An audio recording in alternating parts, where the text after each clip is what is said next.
Hello, welcome to another edition of the Pace Report. I'm Brian Pace reporting live here at Drome here in New York City. For the last 15 years, singer, songwriter, and producer Gordon Chambers has made an important niche in R&B and soul music. He's written and produced well over 75 artists, ranging from Chaka Khan to Tamia, to the Isley Brothers, to Phyllis Hyman, to Gerald Levert. Tonight he's performing selections off his third album, Sincere, and it's really a dynamic CD. You gotta pick it up. Tonight we're gonna sit down and talk about his origins growing up in the Bronx by way of Teaneck, New Jersey. We're gonna talk about his journey segueing from being a very important journalist to one of the most influential and important songwriters of his generation. We're also gonna sit down and talk and reflect on the life of Whitney Houston. Whitney Houston had a very important role in Gordon's life. One, he wrote and produced a couple songs throughout her career, but also she was the main one that influenced him to come from behind the scenes and become a vocalist. So sit back, relax, and enjoy the sounds of Mr. Gordon Chambers live here at Drome here in New York City. On the day that I was going through, missing the rendezvous, all the things that lovers do. Now I find myself daydreaming about you and wondering, could this be happening? So soon after leaving, I asked myself if this was love on the rebound. What had going down? So soon between us now, 'cause I'm here before and I wanted time to be free away to see. But what's that like me and my life? How can I describe what I feel inside? Couldn't be alive, but it ever. Now to my surprise, I see love.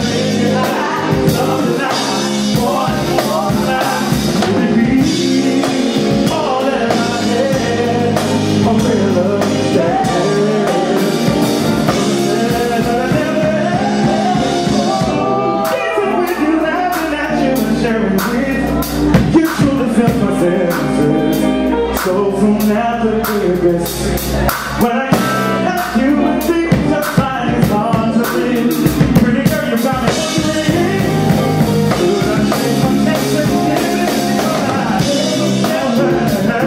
How can I describe what I feel inside? Couldn't be alive and have never. Yeah. Now to my surprise, I see love.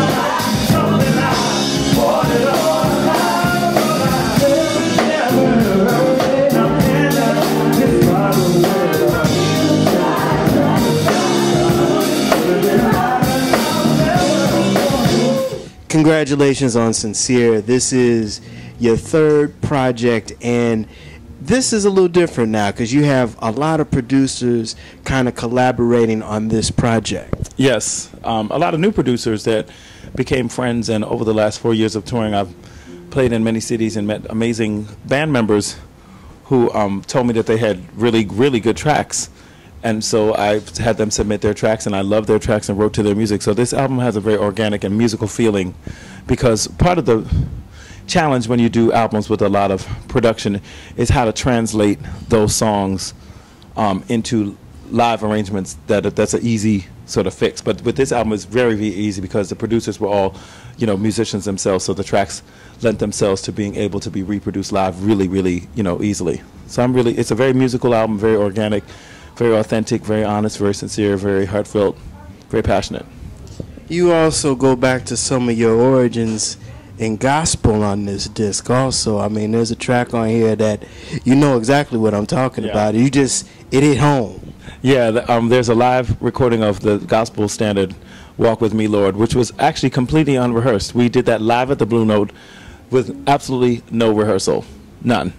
And I recorded it and just put it on the album live because I wanted to capture the essence of when you get musicians together that play together and come from similar, musical backgrounds and all love God. That's the magic that happens. We just praise His name spontaneously, and that was the recording. It was completely unplanned, no rehearsal, nothing, and that's just the genius of the magic of that moment.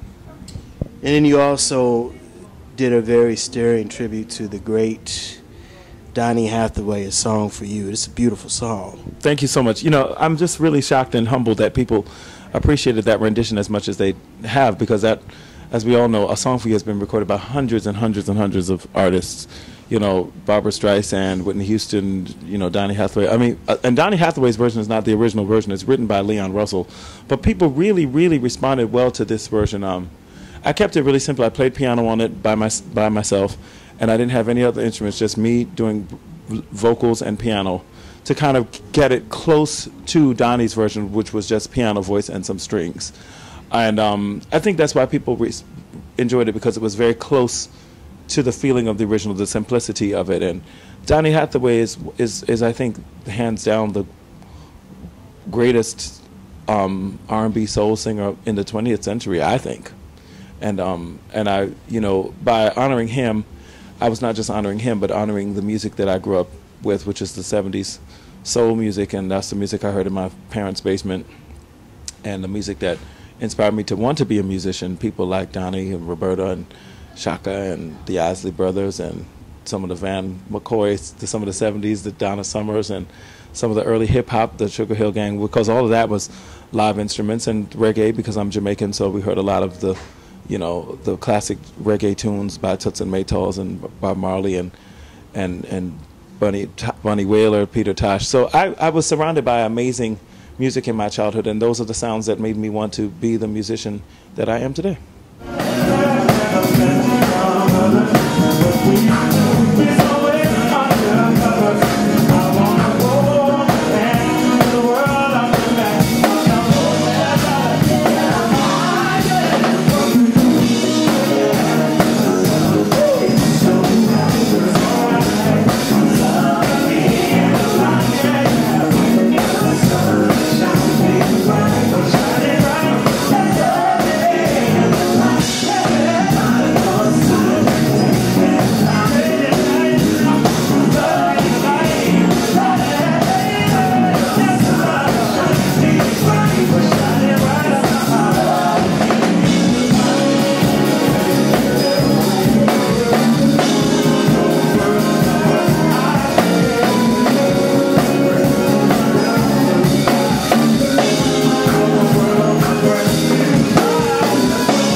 You know, your career is really, really interesting. Your journey has been, you know, a wordsmith, a griot, and a songwriter is pretty much a griot also of the emotions and experiences. And how is it that you are writing now? I mean, because you've been at this for almost 20 years, and it's like now you've worked with a plethora of the icons and the new artists that are coming up now. Yeah, I mean, I'm just blessed. You know, I love music, I love people, and people love music. So, you know, for me to be a musician makes perfect sense, and I'm blessed that I've, in my career, worked with legends and worked with new artists that have become legends. I mean, I wrote for the first Angie Stone album, the first Faith Evans album, the first Usher album.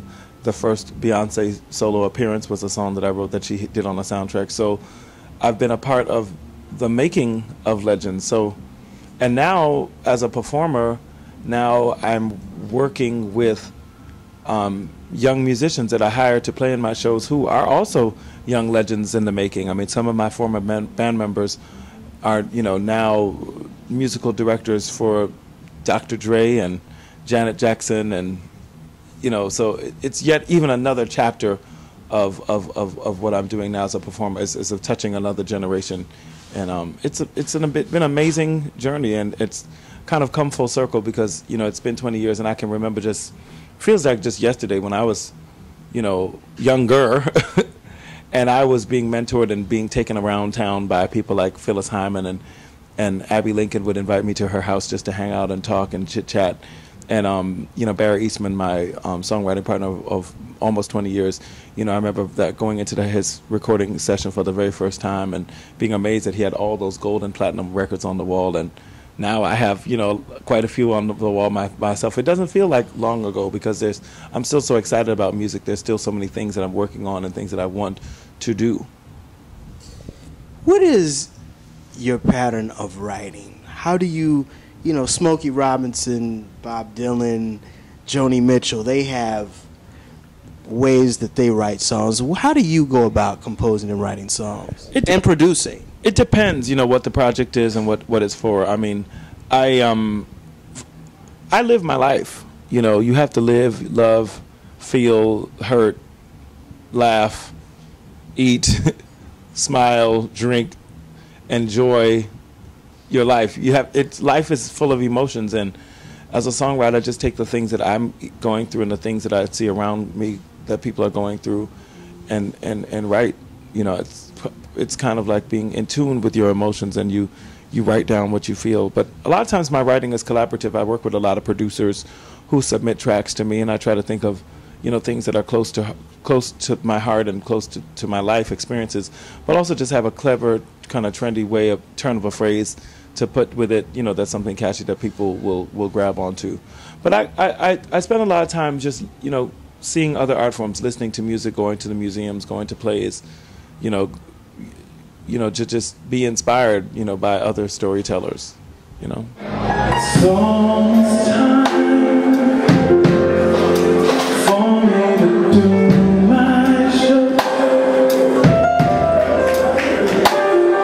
You're always there in the very first row. The things that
made her transition this year, and she did something to you that helped you kind of see where you're at right now.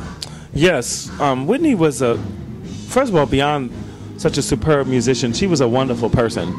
Very kind, very generous, very compassionate. She remembered you, she remembered your name, she'd remember your parents' name. She just was beautiful, and when she spoke to you, she spoke really very honest, very direct. She got up in your face, how you doing today? But she wished you well and meant you well. So when I was in the studio with her producing a Christmas song for her called One Wish, you know, I was singing her the bridge, and she said, "Baby, I think you want to do what I do. I think you want to sing, and if you want to sing, then you should go for it." And so I was like, when the greatest singer in the 20th century tells you that it's time for you to sing, you do what she says. And now singing and performing means even more to me, because it was as if she was an angel that was granting me the green light to go and pursue that passion and dream. And now I feel like she was an angel on earth, and now I feel like she's an angel in heaven who's watching me do my thing. What was it about Whitney's voice that, one, inspired a lot of other vocalists after her to want to sing, but just also her talent and her ability to just pick the material, or have her producers pick the material that was perfect for her? Well, Whitney was the ultimate interpreter of a song. I mean, when she sang a song, she breathed more emotion into that lyric than the songwriter could have even imagined was there. And just a very highly emotional singer, and just with perfect pitch and a beautiful tone, and sweet but strong, passionate, delicate but fiery at the same time. And she could sing up-tempo, she could sing ballads, she could sing it all. And so I think she's the ultimate singer, and just always looked so classy and calm and elegant doing it. I mean, really doing things that were vocally like really acrobatic, but looking like she wasn't working at all. You know, the ultimate artiste, the ultimate presence, the ultimate performer. And I think that she's touched many singers' lives, and I just feel honored and blessed to have spent personal time with her, to have sat in as close as I am to you, and really hung out and talked. And I loved her, and she, you know, I recently found out, somebody told me that worked for her, was one of her assistants, told me, she said, Gordon, she said, I want you to know that Whitney had your 3 albums in her iPod, you know, at the time of her passing. And that meant to know that her music over the years inspired me so much, just to know that my music was soothing to her in her quiet times, and that it was in her iPod. I can't even put into words what that meant to me. I can't. That'll do it again for another edition of the Pace Report, recording live here at Drome here in New York City. I'd like to personally thank Mr. Gordon Chambers for his time, as well as the staff and management here at Drome. As always, please visit my website, www.thepacereport.com, for my weekly column as well as my past segments. Until next time, remember, if it's in the groove, it'll make you move. Until next time, peace.